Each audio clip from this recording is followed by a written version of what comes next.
Hi friends, ఈరోజు మనం Windows 10 are 11లో monitor screen అనేది ఏ విధంగా షార్ట్కట్లో ఆఫ్ చేయాలో తెలుసుకుందాము. ముందుగా మనం డెస్క్టాప్ పైన న్యూ అనేది సెలెక్ట్ చేసుకోండి. షార్ట్కట్ కీ సెలెక్ట్ చేసుకోండి. ఇందులో ఒక పాత్ అడుగుతుంది. ఆ పాత్ అనేది మనం ముందుగానే సేవ్ చేసి పెట్టుకున్నాము. ఈ డిస్క్రిప్షన్ పాత్ అనేది నేను వీడియో డిస్క్రిప్షన్లో ప్రొవైడ్ చేస్తాను. అందులో నుండి కాపీ చేసుకొని మీరు ట్రై చేయండి. ఈ బాక్స్లో ఆ పాత్ అనేది పేస్ట్ చేయాలా. తర్వాత నెక్స్ట్ అని క్లిక్ చేయండి. పవర్ షెల్ అని ఉంది చూడండి, దాంట్లో ఏవైనా మనం టైప్ చేసుకోవచ్చు. సపోజ్ టర్న్ ఆఫ్ మానిటర్ అని టైప్ చేసినాను. ఏదైనా టైప్ చేసుకోవచ్చు మీకు కన్వీనియంట్ బట్టి. తర్వాత ఫినిష్ చేయండి.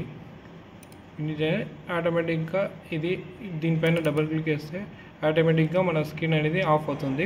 తర్వాత మనం మౌస్ అన్నా కీబోర్డ్ అన్నా మూవ్ చేస్తే స్క్రీన్ అనేది మళ్ళీ ఆన్ అవుతుంది. ఈ షార్ట్కట్ ఈ ఐకాన్ని కూడా మనం చేంజ్ చేసుకోవచ్చు. దీనికోసం ముందుగా ఐకాన్ మీద క్లిక్ చేయండి, ప్రాపర్టీస్ వెళ్ళండి, చేంజ్ ఐకాన్ ఉంది. ఇక్కడ ఇవి రెండు మాత్రమే డిస్ప్లే అవుతున్నాయి. దానికోసం ఇంకా మోర్ ఐకాన్స్ కోసం కింద ఇంకో కోడ్ కూడా అవైలబుల్ ఉంది. ఈ కోడ్ నేను డిస్క్రిప్షన్లో ప్రొవైడ్ చేస్తాను. కాపీ ఇక్కడ పేస్ట్ చేయండి.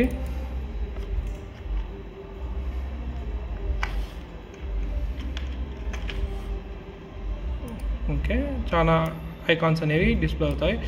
నేను ఏదో ఒక ఐకాన్, సపోజ్ ఇది సెలెక్ట్ చేసుకున్నాను. Okay, apply. మనం ఐకాన్ అనేది చేంజ్ అవ్వడం జరుగుతుంది.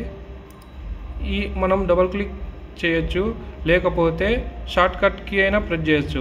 కంట్రోల్ F2 అయినా ప్రెస్ చేయొచ్చు. కంట్రోల్ F2 యాక్టివేట్ కావడానికి మళ్ళీ ప్రాపర్టీస్ వెళ్ళండి. షార్ట్కట్ కీ అని ఉంది కదా, ఇక్కడ కంట్రోల్ F12 అని క్లిక్ చేసి అప్లై చేయండి. ఓకే, ఇప్పుడు కంట్రోల్ F12 ఆటోమేటిక్గా ఆఫ్ అవుతుంది. తర్వాత మనం మౌస్ అన్న కీబోర్డ్ అన్న మూవ్ చేస్తే మన స్క్రీన్ అనేది ఆన్ అవుతుంది. ఈ కోడ్ అనేది ఈ వీడియో డిస్క్రిప్షన్ కింద ప్రొవైడ్ చేస్తాను. Thank you friends.